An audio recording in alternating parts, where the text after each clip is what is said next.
Completion is the beginning of a new chapter. It is not an end of a story, but a new phase of experience to look forward to. Good morning, everyone!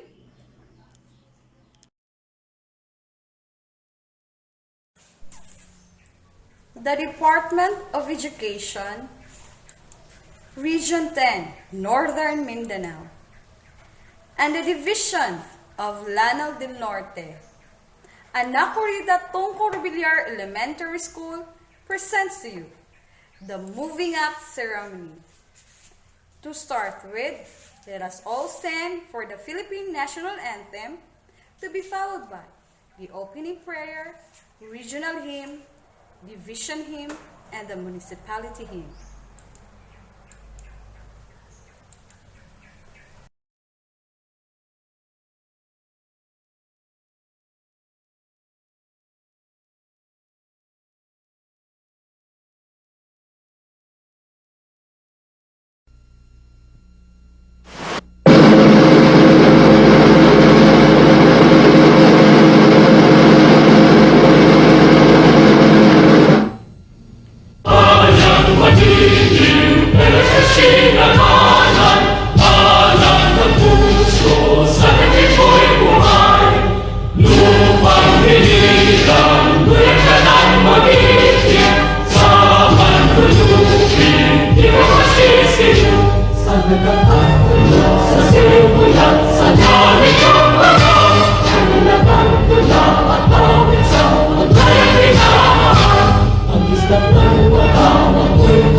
Please bow your heads and let us pray.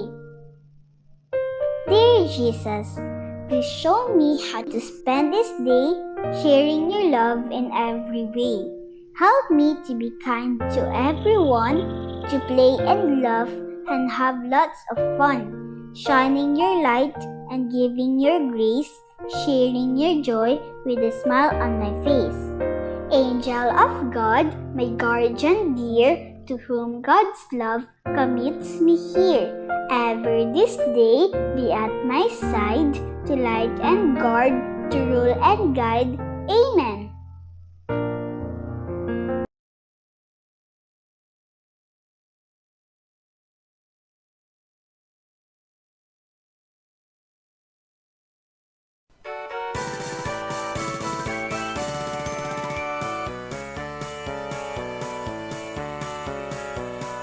Diyos sa miyang Mindanao mabuhay, himahal na mong natawan. Mauswagon, masigakon, malipayon, pagpano sa katahon.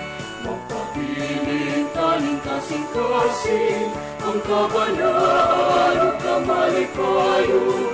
Di sa kanunay gugmaang magpaibabaw, ang kahon sa'yo kanina.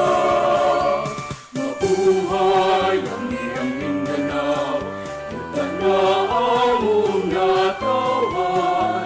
Bisag-usap ang kalima, kami na minahalan. Sa buhat ang katuyuan, simbolo sa kagawasan. Magpabiling na magkahinusa, kadaugan sa tanan. Mabuhay ang iyong Mindanao, yutan na among natawan. Bisag-usap ang kaliwa, kami na minahalay. Sa buhat ang katuyuan, simbolo sa kagawasan. Magpabiling na magkahinusa, kada kalugan sa tanan, magpabilin na magkahiusa, kadaugan sa tanan.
us hear a welcome address from one of our kindergarten candidates, Prince Jure C. Las Piñas.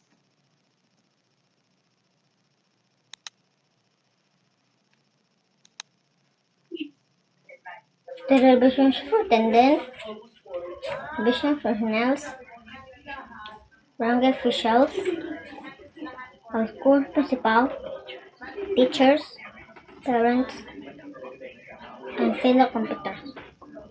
Good morning. On behalf of the kindergarten movers, I welcome you all to Anacorita Tongco, Rubillar Elementary School. Moving up ceremony. School year 2020-2021. To God be a glory.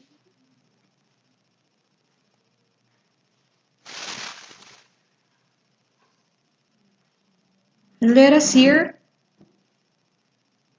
a message from the Department of Education Secretary Professor Leonor M. Briones.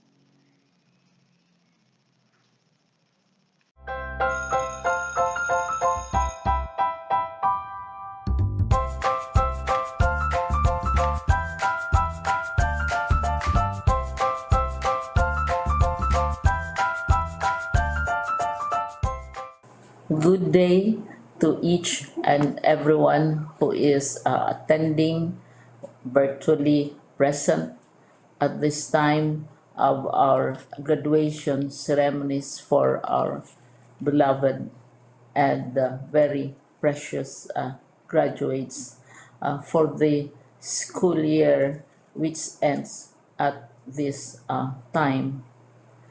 First of all, I'd like to greet the parents and family members without whose sacrifices, whose reminders, and whose participation in the learning process for our graduates have resulted in this culmination program.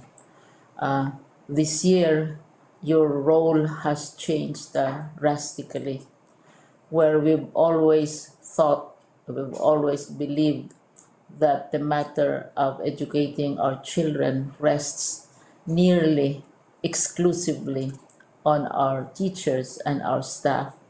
This time, you parents, you family members, you who are in the households of our learners have expanded your role and contributed to this wonderful day wherein finally, our learners are graduating in this culmination exercise. So, congratulations, because this year has not been very easy, has not been a picnic for our teachers, for our family members, as well, especially the parents, mothers, fathers, sisters, brothers, and all who have contributed to the achievement of our learners at this time. So, maraming salamat at congratulations, parents and family members. Mas malaki ang role ninyo at this time compared to earlier graduation exercises. Secondly, I would also like to greet our teachers, without whose very careful review and careful supervision of the work of our pupils and our learners, this event would not be taking place at all. And so, thank you, teachers. Your role has also expanded. In addition to seeing to it that the modules are faithfully followed, the assignments are correctly implemented, and the learners are truly learning. And you have had to deal with new ways of assessing, the performance also of the learners. So, congratulations, teachers, for enduring, for your patience, for your love for our learners, and your willingness to engage in a way and methods of teaching which are different from those which are used to.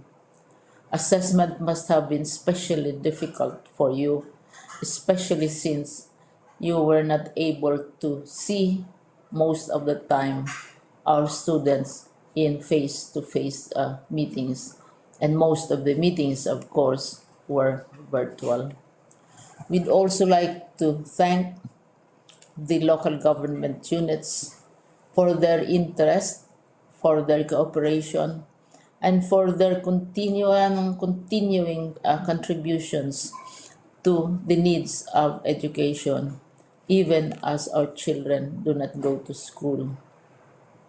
Your donations of material as well as financial resources at this time are most welcome, and your advice has been taken seriously not only by our teachers, by our school officials, but also by our officials in the Department of Education. We continually talk with local government units, especially in times of disaster, in times of great need for classrooms, for space, and for responses to unforeseen emergencies. Thank you, local government units. But of course, most of the congratulatory greetings fall on the deserving graduate. Each and every one of you is truly special. You are different from the other graduates who have passed through the portals of your school. You went to school practically without seeing your teachers, if at all.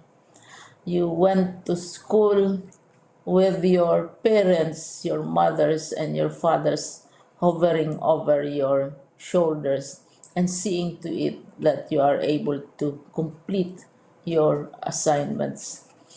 You are completing your studies at a time when examinations and assessments are different.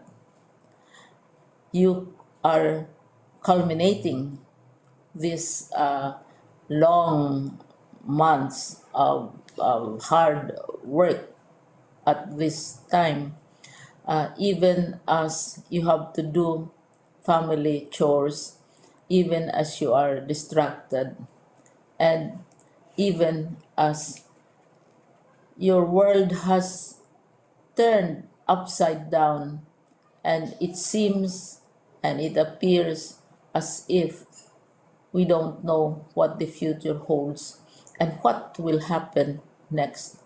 But you have persevered, and now you are ready to graduate.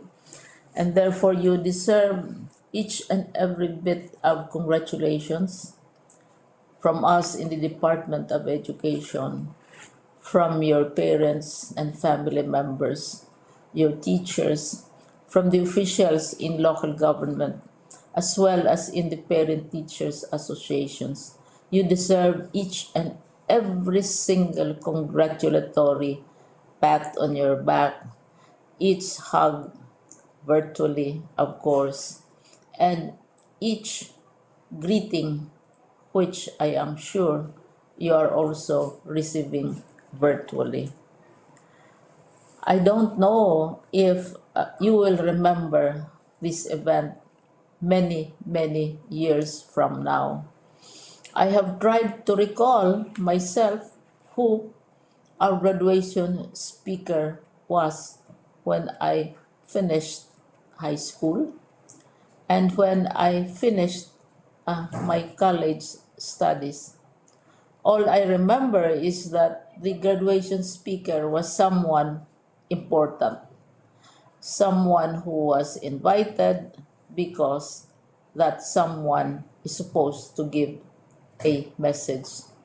What was more important to us graduates at that time was the excitement of the celebrations, the happiness and the joy of our parents, the sadness of parting from our classmates and from our teachers, and the enjoyment of all the graduation events that usually take place come commencement day.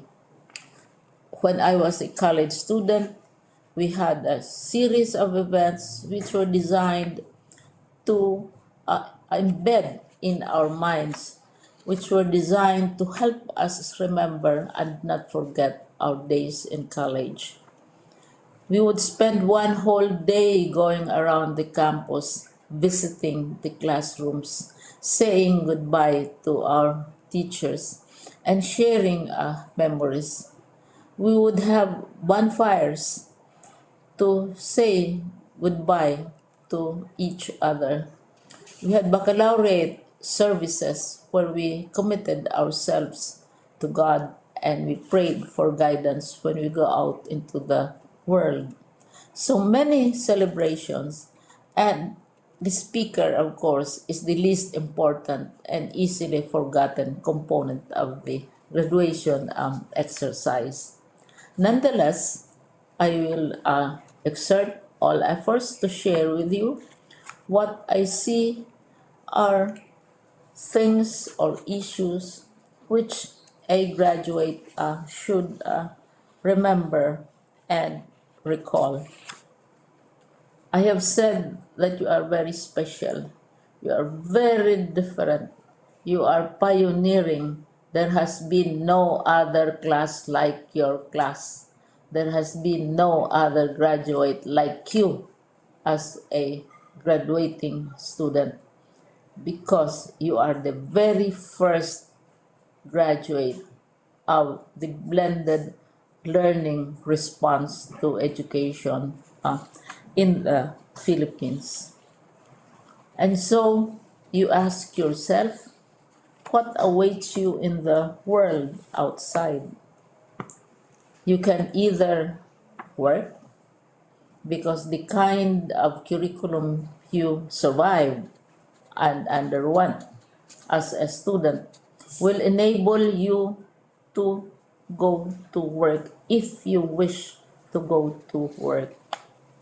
Some of you will proceed to further studies, and this would be a wonderful thing because there are many opportunities for further expanding your knowledge, for further answering and looking for explanations of issues, events that make you curious, especially in science, in technology, and also in the arts. So you can work, you can go to further studies, and perhaps some of you will settle down, hopefully not too soon, so you can pursue what you really want to do. So today, this is why we call this exercise a commencement exercise. It's not the end of our studies. It's not the end of all our efforts with blended learning, with modules, with floods, with earthquakes, and of course with COVID. It's a commencement of doors opening to you. More doors will be opened because you are a graduate. You can work, you can proceed for further studies, you can help your parents, and you can perhaps look for opportunities to do what you have always wanted to do, whether at work, whether at advanced studies, whether at learning more in science and technology, in mathematics, and in the arts. All of these opportunities are available to you More doors are being opened. I hope you will select the door which arouses your curiosity, the door which will help you know more about this world, and the door which will allow you to contribute to the development of our country and contribute whatever we can to solve our problems and our challenges. Congratulations once more to each and every one of you. Congratulations to you, parents and family members. Congratulations to you, teachers. When I was chair of the board of Silliman University, each time we had graduation ceremonies during the baccalaureate and during commencement itself, I would cry. I would cry because you are sending out into the world a new batch of graduates, and we want to be sure that what is awaiting them is appropriate. We want to be sure that they are ready for what awaits them when they select which door to open. And so we tell you, go out to the world, do whatever you want to do. God be with you, and be sure, be assured that all of us love each and every one of you. Congratulations.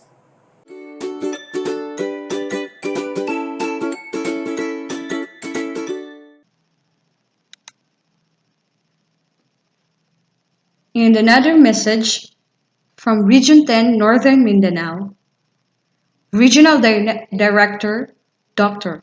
Arturo B. Bayocot, CESO 3.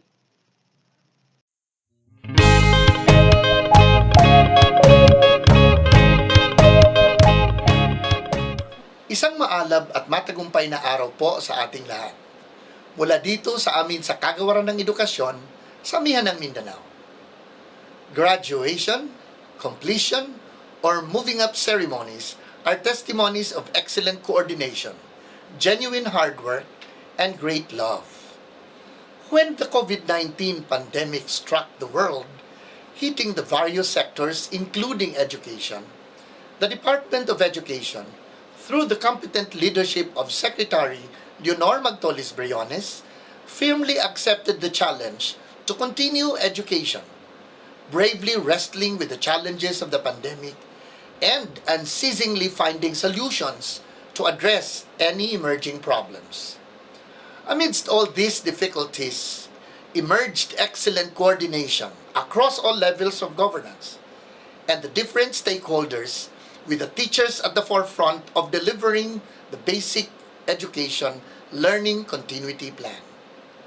And here they are, our learners, who willingly submitted themselves to blended distance learning, painstakingly learning the ways of the new learning landscape, and successfully accomplishing all their academic requirements through genuine hard work.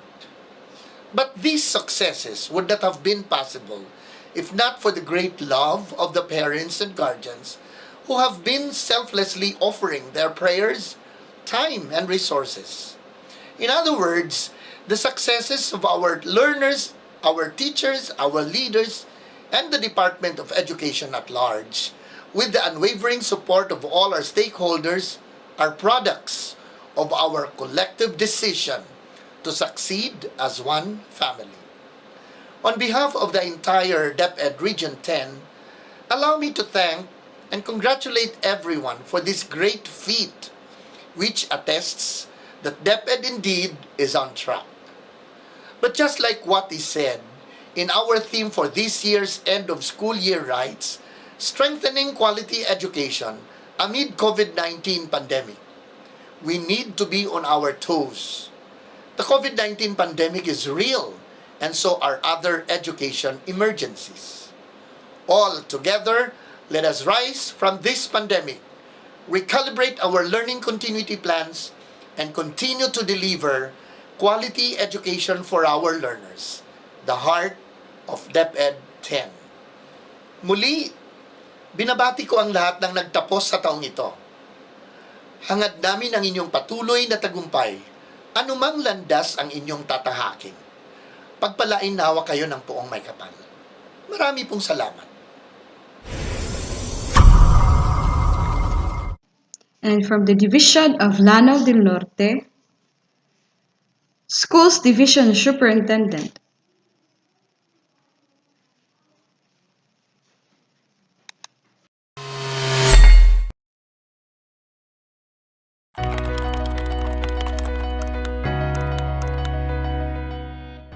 Greetings. It was never in our wildest dreams that one day we'll be forced to close our schools to protect you, dear learners, from the pandemic.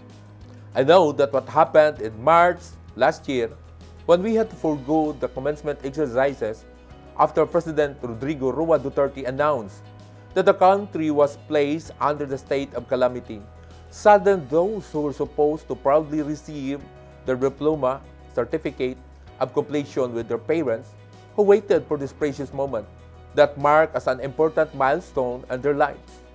This year, despite the health crisis that we are still facing, we decided to conclude the school year by holding the virtual graduation to recognize the sacrifices you put into the years of school work. This is the department's way of celebrating with you your success.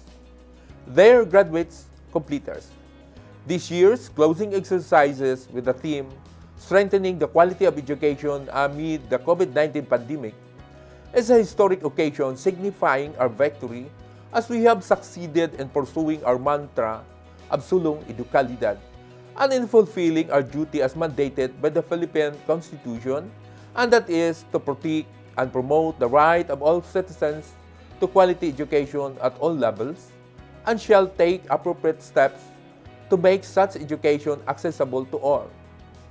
Indeed, COVID-19 caught us off guard, but your teachers and school heads did not stop performing their tasks and finding ways to make education continue even if it means sacrificing their own safety so that you will have quality, equitable, and culture-based education that will liberate you from the bondage of illiteracy because they truly believe that you are the hope of this country. Allow me therefore to pay tribute to all DepEd Division of Lanao del Norte officials, school heads, teachers, and parents for painstakingly working day and night to ensure that you are given the opportunity to learn and finish basic education. This pandemic has indeed brought out the best in all of us because we have become more resourceful, resilient, steadfast, and innovative in our desire to deliver a strengthened quality education through distance learning modalities. In fact, the division managed to put in place programs that have improved our processes and systems. My special recognition goes to our very own Provincial Governor Imelda Quebranza de Mapuro, Congressman Abdullah D. de Mapuro, Congressman Muhammad Khalid Quebranza de Mapuro, and all the provincial board members, municipal and barangay officials, the officers and members of the Parent Teachers Association, and all other government and non-government organizations for being instrumental in the provision of equipment, gadgets, materials, and funding support for the full implementation of this division's basic education learning continuity plan. To all of you graduates and completers, warmest congratulations. You deserve this accolade because despite numerous difficulties you have encountered along the way, you persevered and succeeded. May this victory serve as your stepping stone to become better in every way, to be more productive, disciplined, and to be ready for the world of work. And as you leave the portals of your alma mater, take advantage of the knowledge and skills you have gained to pursue your dreams and aspirations in life. And always remember, your teachers and all those who played a dynamic role of educating you with a heart. Again, my salute.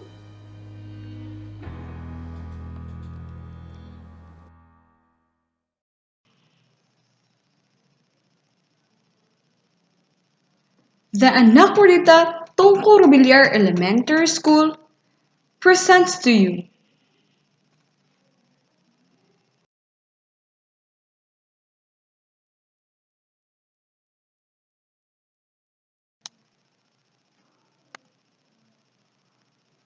headed by Barangay Captain Avelita D. Tongco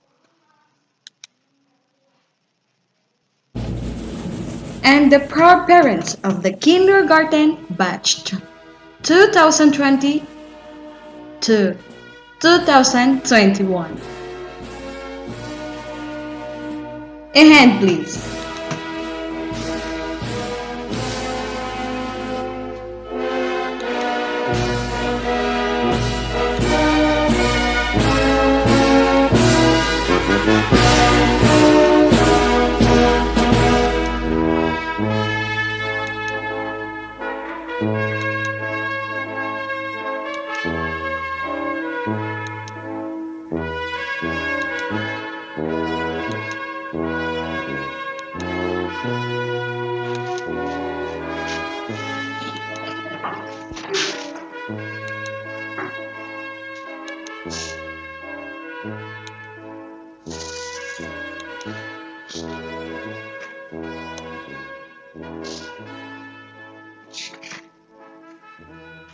And here are the teaching force of Anacorita Tongco Rubillar Elementary School, headed by our school principal, Sir Honorio T. Cabigas Jr.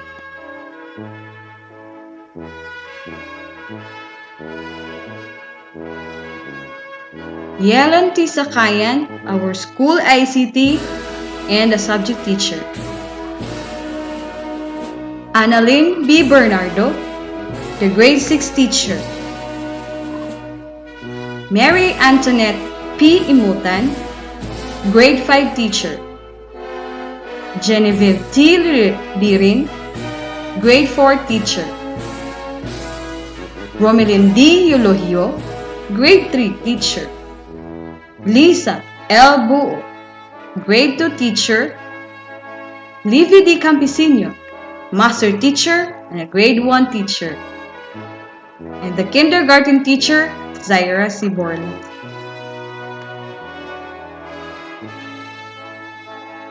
Let us welcome our school principal for the presentation of the candidates for completion.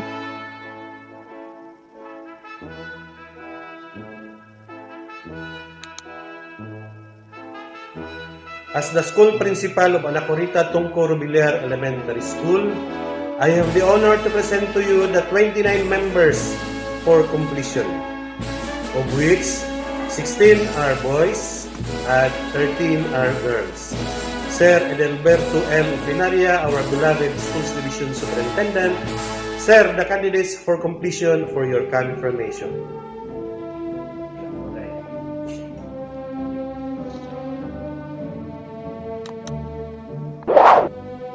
By the authority vested in me as the school's division superintendent of the division of Lanao del Norte, and as the representative of Leonor Magtolis Briones, Secretary of the Department of Education, and having been represented and certified by the school head that you have completed the basic requirements prescribed by the Department of Education under the kindergarten curriculum, I now confirm you completers for school year 2020-2021. Congratulations!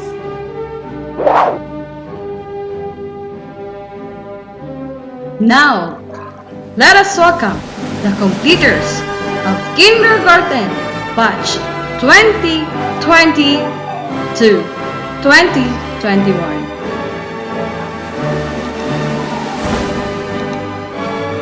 Iniego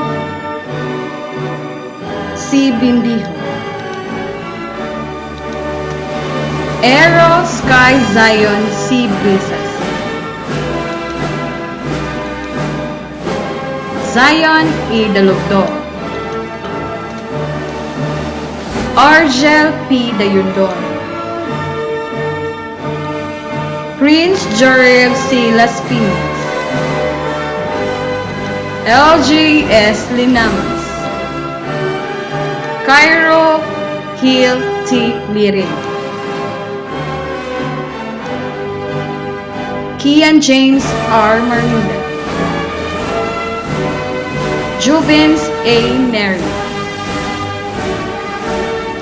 Nathaniel S. Paler, Lloyd Renzo R. Kihani, Arvic Earl A. Roque, Mark Albert V. Salazar,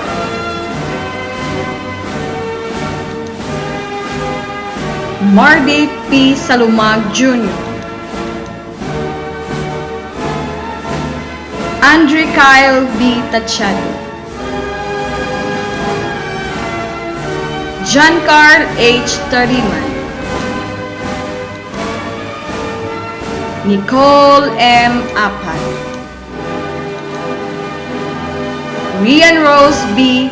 Bastillas, Julianne V. Bitoya, Dayan Kate P. Kaingli, Gwyneth S. Gallardo, Chian T. Las Piñas, Arlene Grace P. Macarahay, Isel Joy M. Marinda, Yukien M. Pailaga, Jillian Joy P. Paler, Bea G. Rebleza, Jovelyn A. Sibial, Lixine K. D. Torres,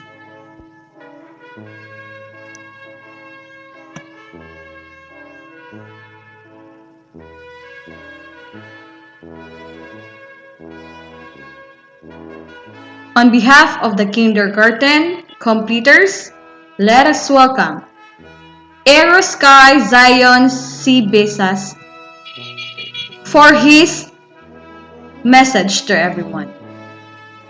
The division superintendent, fishing personnel, barangay officials, school principal, teachers, parents, and fellow completers. Good morning. On behalf of the kindergarten batch 2022-2021, I'm so thankful to Anacorita Tongco Rubillar Elementary School and to everyone despite the pandemic.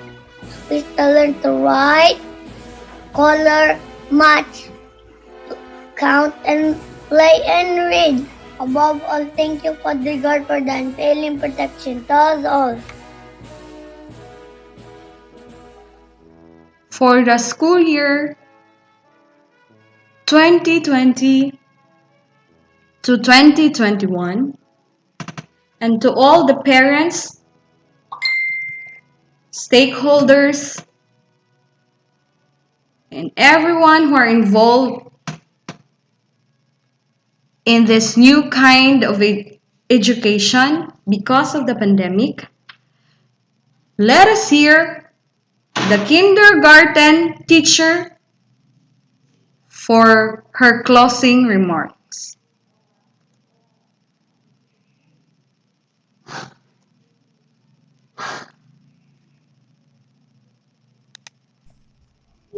To School Division Superintendent of the Division of Lanao del Norte, Edilberto Elo Prinaria, CESO 5, to District Supervisor Irvin Implanas, to our school head Honorio T. Cabigas Jr., to the barangay officials of Barangay Waterfalls, Kapatagan, Lanao del Norte, headed by Barangay Captain Avelita Di Tongco, to the teacher, school officials, guests, and friends, good morning. The Department of Education gave all their best to the learners the means to be educated. This school year 2020 to 2021, despite the pandemic and the efforts by the Division of Lanao del Norte, Department of Education, to our district supervisor and our school principal who gave extraordinary mend to the entire school and the entire district, to the teachers who took take-home works like printed modules and checking outputs, doing extra time, going house to house reading remediation, or any means all for the learner's needs. Most especially, may I, on behalf of Anacorita Rubillar Elementary School Teaching Force, give thanks to the parents and guardians who took much effort in teaching their children at home. As this moving up ceremony ends, let me leave a quote from Booker T. Washington. Those who are happiest are those who give the most for others. All praises and thanks to him. Congratulations. God bless us all.